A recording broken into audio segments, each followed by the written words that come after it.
ಹೀಗಾಗಿ ಇವತ್ತು ದಾವಣಗೆರೆ ಅಂದ ತಕ್ಷಣವೇ ನಮ್ಮೆಲ್ಲರಿಗೆ ಭಾಳಷ್ಟು ಫೇಮಸ್ ಅಂದ್ರಿಗಿನ ಬೆಣ್ಣೆ ದೋಸೆ.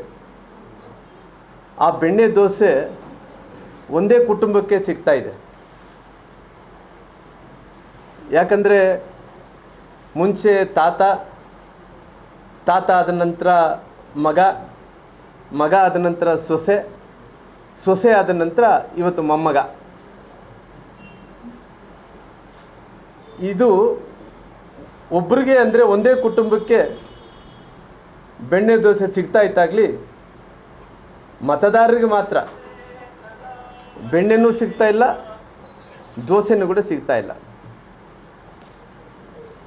ಹಂಗಾಗಿ ಇವತ್ತು ದಾವಣಗೆರೆಯಲ್ಲಿ ಭಾರತೀಯ ಜನತಾ ಪಾರ್ಟಿ ಒಬ್ಬ ದಲಿತ ನಾಯಕರಿಗೆ ಕೊಟ್ಟಿದೆ. ಇವತ್ತು ಒಬ್ಬ ದಲಿತ ನಾಯಕರನ್ನು ಸೋಲಿಸಬೇಕು ಅನ್ನೋಂಥ ಕಾರಣದಿಂದ ಇಡೀ ಸರ್ಕಾರ ಇವತ್ತು ಠಿಕಾಣೆ ಹೂಡಿ ಇವತ್ತು ದಲಿತ ನಾಯಕರನ್ನು ಇವತ್ತು ಸೋಲಿಸೋಂಥ ಪ್ರಯತ್ನ ಕಾಂಗ್ರೆಸ್ ಮಾಡ್ತಾಯಿದೆ, ಸರ್ಕಾರ ಕೂಡ ಮಾಡ್ತಾಯಿದೆ. ಯಾಕಂದರೆ ಇವತ್ತು ಇತಿಹಾಸವನ್ನು ತೆಗೆದು ನೋಡಿದ್ರೆ ಸಂವಿಧಾನ ಶಿಲ್ಪಿ ಬಾಬಾ ಸಾಹೇಬ್ ಅಂಬೇಡ್ಕರ್ ಅವರು ಅವತ್ತಿನ ಕಾಲದಲ್ಲಿ ನೆಹರು ಅವರು ಸೇರಿಕೊಂಡು ಅವತ್ತು ಕಾಂಗ್ರೆಸ್ಸು ಅವರೆಲ್ಲರೂ ಕೂಡ ಸೇರಿಕೊಂಡು ಅವತ್ತು ಬಾಬಾ ಸಾಹೇಬ್ ಅಂಬೇಡ್ಕರ್ ಅವ್ರನ್ನ ಸೋಲಿಸೋಂಥ ಕೆಲಸ ಕಾಂಗ್ರೆಸ್ ಪಾರ್ಟಿ ಮಾಡುತ್ತೆ. ಇವತ್ತು ಕೂಡ ಈ ಕಾಂಗ್ರೆಸ್ಸಿನ ಸರ್ಕಾರ ಎಲ್ಲ ಸಚಿವರು ಮುಖ್ಯಮಂತ್ರಿಗಳು ಬಂದು ಹಣದ ಬ್ಯಾಗನ್ನು ಹಿಡ್ಕೊಂಡು ಇವತ್ತು ಒಬ್ಬ ದಲಿತ ನಾಯಕರನ್ನ ಸೋಲಿಸೋಂಥ ಕೆಲಸ ಇವತ್ತು ಕಾಂಗ್ರೆಸ್ ಪಾರ್ಟಿ ಮಾಡ್ತಾ ಇದೆ. ಯಾಕೋ ಕಾಂಗ್ರೆಸ್ಸಿಗೆ ಗೊತ್ತಿಲ್ಲ ಆಗಲಿ, ದಲಿತರು ನೋಡಿದ್ರೆ ಭಾಳಷ್ಟು ಅವ್ರಿಗೆ ಭಯ. ಅವ್ರು ಕಂಡ್ರೇ ಅವ್ರಿಗೆ ಎಲ್ಲೋ ಒಂದು ಕಡೆ ತಳಮಳ ಆಗ್ತಾರೆ. ಯಾಕಂದರೆ ಬಾಬಾ ಸಾಹೇಬ್ ಅಂಬೇಡ್ಕರ್ ಅವ್ರನ್ನ ನಾವು ನೋಡಿದಂಥ ಟೈಮಲ್ಲಿ ಬಾಬಾ ಸಾಹೇಬ್ ಅಂಬೇಡ್ಕರ್ ಅವರು ಸಂವಿಧಾನವನ್ನು ಬರೀತಾರೆ. ಸಂವಿಧಾನವನ್ನು ಬರೆದ ನಂತರ ಅವ್ರನ್ನ ಎಂಥ ಪರಿಸ್ಥಿತಿಗಳು ಕೂಡ ರಾಜಕಾರಣದಲ್ಲಿ ಗೆಲ್ಲಬಾರ್ದು ಅನ್ನೋಂಥ ಷಡ್ಯಂತ್ರವನ್ನು ಕಾಂಗ್ರೆಸ್ ಪಾರ್ಟಿ ಮಾಡುತ್ತೆ, ನೆಹರು ಅವರು ಮಾಡ್ತಾರೆ. ಆ ಕಾಲದಲ್ಲಿ ಕಾಂಗ್ರೆಸ್ಸು ನೆಹರು ಮಾಡಿದಂಥ ಸಂದರ್ಭದಲ್ಲಿ ಎಂಥ ಪರಿಸ್ಥಿತಿಯಲ್ಲಿ ಕೂಡ ಬಾಬಾ ಸಾಹೇಬ್ ಅಂಬೇಡ್ಕರ್ ಅವ್ರಿಗೆ ಅವ್ರಿಗೊಂದು ಕ್ಷೇತ್ರ ಕೂಡ ಇರಬಾರ್ದು ಅನ್ನೋಂಥ ರೀತಿಯಲ್ಲಿ ಇರಲಾರ್ದಂಥ ನೋಡ್ಕೊಂಡಂಥ ಕೆಲಸ ಕಾಂಗ್ರೆಸ್ ಮಾಡುತ್ತೆ ಅನ್ನೋಂಥದ್ದು ಕೂಡ ಇತಿಹಾಸವನ್ನು ನಾವೆಲ್ಲರೂ ಕೂಡ ನೋಡಿದ್ದೀವಿ. 1957ರಲ್ಲಿ ಸಾರ್ವತ್ರಿಕ ಚುನಾವಣೆಯಲ್ಲಿ ಬಾಬಾ ಸಾಹೇಬ್ ಅಂಬೇಡ್ಕರ್ ಅವ್ರನ್ನ 1957ರಲ್ಲಿ ಇವತ್ತು ಕಾಂಗ್ರೆಸ್ ಪಾರ್ಟಿ ಸೋಲಿಸೋಂಥ ಕೆಲಸ ಮಾಡುತ್ತೆ. ಅದರಲ್ಲಿ 1954ರಲ್ಲಿ ಉಪಚುನಾವಣೆ ಬಂದಂಥ ಟೈಮಲ್ಲಿ ಕೂಡ ಬಾಬಾ ಸಾಹೇಬ್ ಅಂಬೇಡ್ಕರ್ನ ಕಾಂಗ್ರೆಸ್ ಸೋಲಿಸೋಂಥ ಕೆಲಸ ಅವತ್ತು ಕಾಂಗ್ರೆಸ್ ಪಾರ್ಟಿ 1957ರಲ್ಲಿ ಮಾಡಿದೆ. 1954ರಲ್ಲಿ ಕೂಡ 2 ಬಾರಿ ಬಾಬಾ ಸಾಹೇಬ್ ಅಂಬೇಡ್ಕರ್ನ ಸೋಲಿಸೋಂಥ ಕೆಲಸ ಮಾಡುತ್ತೆ. ಅವತ್ತು ಅಂಬೇಡ್ಕರ್ ಅವ್ರನ್ನ ಚುನಾವಣೆಯಲ್ಲಿ ಸೋಲಿಸಿದ ನಂತರ ಅವ್ರು ಯಾರು ಸೋಲಿಸಿದ್ದಾರ? ನೆಹರು ಅವರೇ ಅವ್ರ ಆಪ್ತರು ಆದಂಥ ನಮ್ಮ ಬಾಬಾ ಸಾಹೇಬ್ ಅಂಬೇಡ್ಕರ್ ಆಪ್ತರಾದಂಥ ನಾರಾಯಣ್ ಕಜ್ಲೇಕರ್ ಅವ್ರನ್ನ ಎತ್ತಿ ಕಟ್ಟಿ ನೆಹರು ಅವರು ಅವ್ರ ವಿರುದ್ಧವಾಗಿ ನಿಲ್ಲಿಸಿ ಅವತ್ತು ಅವರು ನಾರಾಯಣ್ ಕಜ್ಲೇಕರ್ ಅವರು ವಿರುದ್ಧ ಅಂಬೇಡ್ಕರ್ ಸೋಲಂಥ ಕೆಲಸ ಆಗುತ್ತೆ.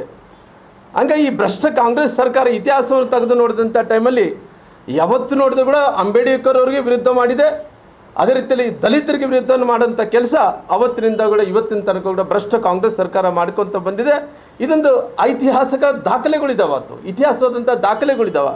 ಆ ದಾಖಲೆಯನ್ನು ಸಿದ್ದರಾಮಯ್ಯರು ಯಾವತ್ತೂ ಕೂಡ ಮರಿಬಾರ್ದು ಅನ್ನೋಂಥ ನಾನು ವಿಷಯವನ್ನು ಕೂಡ ಅವ್ರು ಗಮನಕ್ಕೆ ತರುವಂಥ ಕೆಲಸ ಮಾಡ್ತೀನಿ. ಇವತ್ತು ಕೇವಲ ಬಾಬಾ ಸಾಹೇಬ್ ಅಂಬೇಡ್ಕರ್ ಅವ್ರನ್ನೇ ಇವತ್ತು ಏನವರು ನಾರಾಯಣ್ ಕಜ್ಲೇಕರ್ ಅವರು ಏನು ಸೋಲಿಸಿದ ನಂತರ ಅವ್ರಿಗೆ ಕಾಂಗ್ರೆಸ್ ಸರ್ಕಾರ ಪದ್ಮಭೂಷಣ್ ಅವಾರ್ಡನ್ನು ಕೊಡೋಂಥ ಕೆಲಸ ಮಾಡ್ತಾರೆ, ಪದ್ಮಭೂಷಣ್ ಪ್ರಶಸ್ತಿಯನ್ನು ಕೊಡೋಂಥ ಕೆಲಸ ಮಾಡುತ್ತಾರೆ. ಈ ನೀತಿಗೆಟ್ಟ ಲಜ್ಜೆಗೆಟ್ಟ ಕಾಂಗ್ರೆಸ್ ಸರ್ಕಾರ ಅವತ್ತಿನಿಂದ ಇವತ್ತಿನ ತನಕ ಕೂಡ ದಲಿತರು ನೋಡಿದ್ರೆ ಆಗಲ್ಲ, ದಲಿತರಿಂದ ಭಯ, ಬಾಬಾ ಸಾಹೇಬ್ ಅಂಬೇಡ್ಕರಿಂದ ಭಯ, ಬಾಬಾ ಸಾಹೇಬ್ ಅಂಬೇಡ್ಕರ್ನ ರಾಜಕೀಯದಲ್ಲಿ ಎಲ್ಲೋ ಒಂದು ಕಡೆ ಅಂತ್ಯ ಮಾಡಬೇಕು ಅಂತೇಳಿ ಅವತ್ತಿನಿಂದ ಇವತ್ತಿನ ತನಕ ಕೂಡ ಬಾಬಾ ಸಾಹೇಬ್ ಅಂಬೇಡ್ಕರ್ನ ವಿಷಯ ಹಿಡ್ಕೊಂಡು ಇಲ್ಲಿ ತನಕ ಕೂಡ ಅದೇ ರೀತಿಯಲ್ಲಿ ದಲಿತರನ್ನು ತುಳ್ಕೊತ ಬಂದಿದೆ ಅನ್ನೋಂಥ ವಿಚಾರವನ್ನು ಕೂಡ ಇವತ್ತು ಈ ಗಮನವನ್ನು ತರೋಂಥ ಕೆಲಸ ಮಾಡ್ತೀನಿ. ಇವತ್ತು ಶ್ರೀನಿವಾಸ್ ದಾಸ್ಕೇರಪ್ಪನವರು ಕರೆಪ್ಪನವರು ಒಬ್ಬ ಸಾಮಾನ್ಯವಾದಂಥ ವ್ಯಕ್ತಿ, ಒಬ್ಬ ಕೂಲಿ ಕಾರ್ಮಿಕ, ಬಡ ಮಗ, ಒಬ್ಬ ದಲಿತ ನಾಯಕ. ಇವತ್ತು ಕಾಂಗ್ರೆಸ್ ಅವರು ಏನಂದರೆ ಅಂಥ ವ್ಯಕ್ತಿನ ಸೋಲಿಸಬೇಕು ಅಂದೇಳಿ ಒಂದು ಷಡ್ಯಂತ್ರವನ್ನು ಕೂಡ ಮಾಡ್ತಾಯಿದೆ. ಷಡ್ಯಂತ್ರ ಅನ್ನೋದಕ್ಕಿಂತ ಇವತ್ತು ಎಲ್ಲ ರೀತಿಯಲ್ಲೂ ಕೂಡ ಎಲ್ಲ ವಾರ್ಡ್ಗಳಲ್ಲೆಲ್ಲ ಕೂಡ ಮಂತ್ರಿಗಳು ಬಂದು ಕುಂತಾರ. ಮೂಟೆಗಟ್ಟಲೆ ರೊಕ್ಕ ತೊಗೊಂಡು ಬಂದು ಕುಂತಾರ. ಇವತ್ತು ಅವ್ರಿಗೆ ಭಯ ಪ್ರಾರಂಭ ಆಗಿದೆ. ಇವತ್ತು ಬಾಗಲಕೋಟೆಯಲ್ಲಿ ಇವತ್ತು BJP ಚರಂತಿ ಮಟ್ಟ ಗೆಲ್ಲಿತಾ ಇದ್ದಾರೆ. ಇಲ್ಲಿ ಕೂಡ ಸಮೀಕ್ಷೆಯಲ್ಲಿ ಇವತ್ತು ನಮ್ಮ ಸೀನಪ್ಪ ದಾಸ್ಕೆರೆ ಕರೆಯಪ್ಪನವ್ರು ಗೆಲ್ಲಿತಾ ಇದ್ದಾರೆ ಅನ್ನೋಂಥದ್ದು ಕಾರಣದಿಂದ ಇವತ್ತು ಕಾಂಗ್ರೆಸ್ ನಾಯಕರು ಎಲ್ಲರೂ ಕೂಡ ಸೇರಿಕೊಂಡು ಇವತ್ತು ಎಂಥ ಪರಿಸ್ಥಿತಿಯಲ್ಲಿ ಕೂಡ ಗೆಲ್ಲಬಾರ್ದು, ಒಬ್ಬ ಬಡವ ಶ್ರಮಿಕ ಗೆಲ್ಲಿಬಾರ್ದು. ಭಾರತೀಯ ಜನತಾ ಪಾರ್ಟಿ ಇವತ್ತು ಅಹಿಂದ ನಾಯಕನಿಗೆ, ಒಬ್ಬ ದಲಿತ ನಾಯಕನಿಗೆ, ಹಿಂದುಳಿದಂಥ ಜಾತಿಗಳಿಗೆ ಕೊಟ್ಟಿದೆ ಒಂದೇ ಒಂದು ಕಾರಣಕ್ಕೋಸ್ಕರವಾಗಿ ಶ್ರೀಮಂತರು ಗೆಲ್ಲಬೇಕನ್ನಂಥ ಕಾರಣದಿಂದ ಇವತ್ತು ಕಾಂಗ್ರೆಸ್ ಪಾರ್ಟಿ ಮಾಡ್ತಾ ಇದೆ. ಹಂಗಾಗಿ ಇವತ್ತು ದಾವಣಗೆರೆಯಲ್ಲಿ ಇವತ್ತು ಎಲ್ಲ ರೀತಿಯಲ್ಲಿ ಕೂಡ ಈ ತುಂಬ ವಾತಾವರಣ ಅಂತೂ ಭಾಳಷ್ಟು ಹೆಂಗೆ ಇದೆ ಅಂತ ಹೇಳಿದ್ರಿಗನ ಎಂಥ ಪರಿಸ್ಥಿತಿಗಳು ಭಾರತೀಯ ಜನತಾ ಪಾರ್ಟಿ ಅಭ್ಯರ್ಥಿ ಅಂತ ಶ್ರೀನಿವಾಸ್ ದಾಸ್ಕೆರೆಪ್ಪರನ್ನ ಅವರು ಗೆಲ್ಲಿಸಬೇಕು ಅನ್ನೋ ಕಾರಣದಿಂದ ಸಾಕಷ್ಟು ಎಲ್ಲರೂ ಕೂಡ ಇವತ್ತು ಪ್ರಯತ್ನವನ್ನು ಕೂಡ ಮಾಡ್ತಾ ಇದ್ದಾರೆ. ಹಂಗಾಗಿ ಇವತ್ತು ಎಂಥ ಪರಿಸ್ಥಿತಿಯಲ್ಲಿ ಕೂಡ ಇವತ್ತು ಶಾಮ್ಲೂರು ಕುಟುಂಬಸ್ಥರು ಏನು ಅವ್ರ ಮೊಮ್ಮಗ ಏನು ನಿಂತಿದ್ದಾನೋ ಇವತ್ತು ಜನರೆಲ್ಲರೂ ಕೂಡ ತಿರುಗಿ ಬಿದ್ದಿದ್ದಾರೆ. ಎಂಥ ಪರಿಸ್ಥಿತಿಯಲ್ಲಿ ಕೂಡ ನಮ್ಮನ್ನು ಭಾಳಷ್ಟು ವರ್ಷಗಳ ಕಾಲ ವೋಟ್ ಬ್ಯಾಂಕ್ ಆಗಿ ಅವರು ಬಳಸ್ಕೊಂಡಿದ್ದಾರೆ. ಹಂಗಾಗಿ ಇವತ್ತು ಎಂಥ ಪರಿಸ್ಥಿತಿಯಲ್ಲಿ ಕೂಡ ಸಿದ್ದರಾಮಯ್ಯರು ನೋಡಿ ಎಂಥ ಪರಿಸ್ಥಿತಿ ಬಂದಿದೆ ಅಂದ್ರಿಗಿನ ಮುಖ್ಯಮಂತ್ರಿಗಳಾಗಿದ್ದು 2 ಬಾರಿ ಮುಖ್ಯಮಂತ್ರಿಗಳಾಗಿ 7 ವರ್ಷಗಳ ಕಾಲ ಮುಖ್ಯಮಂತ್ರಿ ಆಗಿ ಇವತ್ತು ವಾರ್ಡು ಊರು ಅಡ್ಡಾಡಂಥ ಕೆಲಸ ಆಗ್ತಾಯಿದೆ. ಇವತ್ತು ಕಾಂಗ್ರೆಸ್ ಪಾರ್ಟಿ ಎಲ್ಲ ಕ್ರೆಡಿಬಿಲಿಟಿಗಳನ್ನು ಕೂಡ ಕಳ್ಕೊಂಡಂಥ ಕೆಲಸ ಮಾಡಿದೆ. ಹಂಗಾಗಿ ಇವತ್ತು ಸಿದ್ದರಾಮಯ್ಯನಿಗೆ ಭಯ ಏನಂದ್ರಿಗಿನ 2018ರಲ್ಲಿ ಕೂಡ ಪರಮೇಶ್ವರ್ ಅವರು ಏನು ಅವತ್ತು ಪರಮೇಶ್ವರ್ ಅವರು ಮುಖ್ಯಮಂತ್ರಿ ಆಗ್ತಾರಾ ಅನ್ನೋಂಥ ಕಾರಣದಿಂದ ಇದೇ ಸಿದ್ದರಾಮಯ್ಯರು ಅವರು ದಲಿತ ನಾಯಕರಾದಂಥ ಸನ್ಮಾನ್ಯ ಪರಮೇಶ್ವರನ್ನ ಸೋಲ್ಸಂಥ ಕೆಲಸ ಅವತ್ತು ಸನ್ಮಾನ್ಯ ಸಿದ್ದರಾಮಯ್ಯರು ಮಾಡ್ತಾರೆ.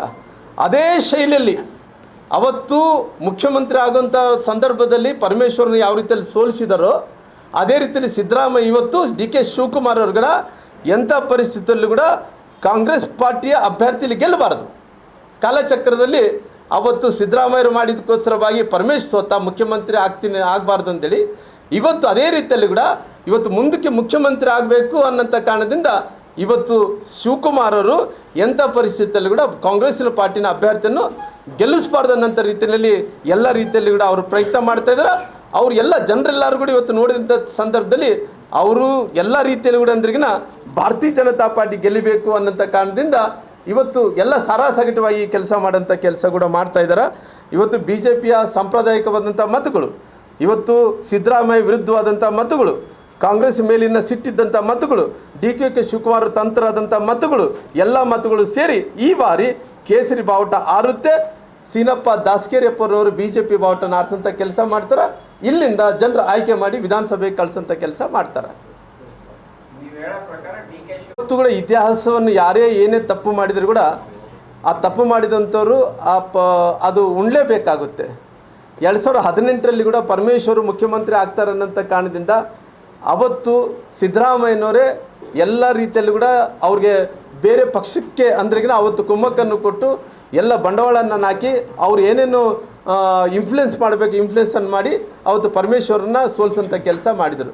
ಇವತ್ತು ಎಂಥ ಪರಿಸ್ಥಿತಿಯಲ್ಲಿ ಕೂಡ ಸಿದ್ದರಾಮಯ್ಯರು ಅದನ್ನು ಮುಖ್ಯಮಂತ್ರಿಯಾಗಿ ಮುಂದುವರಿಬಾರ್ದು ಅನ್ನೋಂಥ ಕಾರಣದಿಂದ ಅವ್ರ ಮೇಲೆ ಏನು ಅವತ್ತು ಮಾಡಿದಂಥ ಏನು ಇವತ್ತು ಷಡ್ಯಂತ್ರ ಇವತ್ತು ಅದೇ ಕೆಲಸ ಶಿವಕುಮಾರ್ ಮಾಡೋಂಥ ಕೆಲಸ ಕೂಡ ಮಾಡ್ತಾರೆ.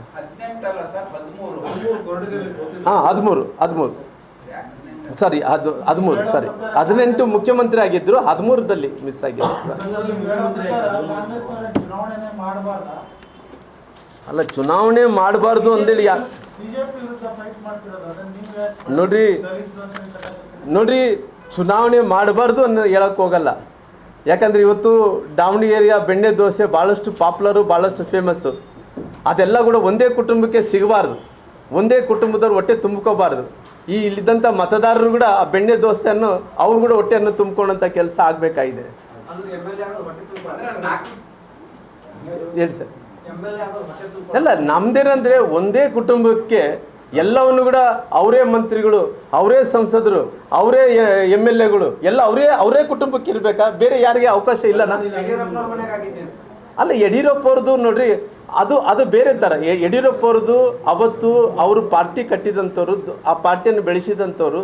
ನಂತರ ದಿನಗಳಲ್ಲಿ ಅವ್ರಿಗೆ ಇವತ್ತು ರಾಜ್ಯಾಧ್ಯಕ್ಷರು ಕೊಟ್ಟಿದ್ದಂಥ ವಿಚಾರವನ್ನು ನೋಡಿದಂಥ ಟೈಮಲ್ಲಿ ಅವರು ಶಾಸಕರಾದ ನಂತರ ಶಿಕಾರಿಪುರದಲ್ಲಿ ಅವ್ರ ಸ್ಥಾನವನ್ನು ಬಿಟ್ಟುಕೊಟ್ಟು ಆ ಸ್ಥಾನವನ್ನು ಬಿಟ್ಟು ಅವರು ಅಲ್ಲಿಂದ ಸ್ಥಳ ಬ್ಯಾಡ ನನ್ನ ರಾಜಕಾರಣ ಅಂದಂಥ ಟೈಮಲ್ಲಿ ಪುನಃ ಅವ್ರಿಗೆ ಅಲ್ಲಿ ಶಾಸಕರಾಗಿ ಮಾಡಿ ಪುನಃ ಅಧ್ಯಕ್ಷರು ಕೊಡೋಂಥ ಕೆಲಸ ಆಗಿದೆ. ಹರಪಳ್ಳಿಯಿಂದ ಕರುಣಾಕರ್ ರೆಡ್ಡಿ ಸೋತಾಗಿದ್ದಾರೆ. ಸೋಮಶೇಖರ್ ರೆಡ್ಡಿಯವರು ಬಳ್ಳಾರಿ ನಗರದಿಂದ ಸೋತೋಗಿದ್ದಾರೆ. ಯಾಕಂದರೆ ಇವತ್ತು ವಂಶ ಪರಂಪರೆ ರಾಜಕಾರಣ ಬೇರೆ, ಇವತ್ತು ಈ ರೀತಿ ಕುಟುಂಬ ರಾಜಕಾರಣನೇ ಬೇರೆ ಆಗುತ್ತೆ.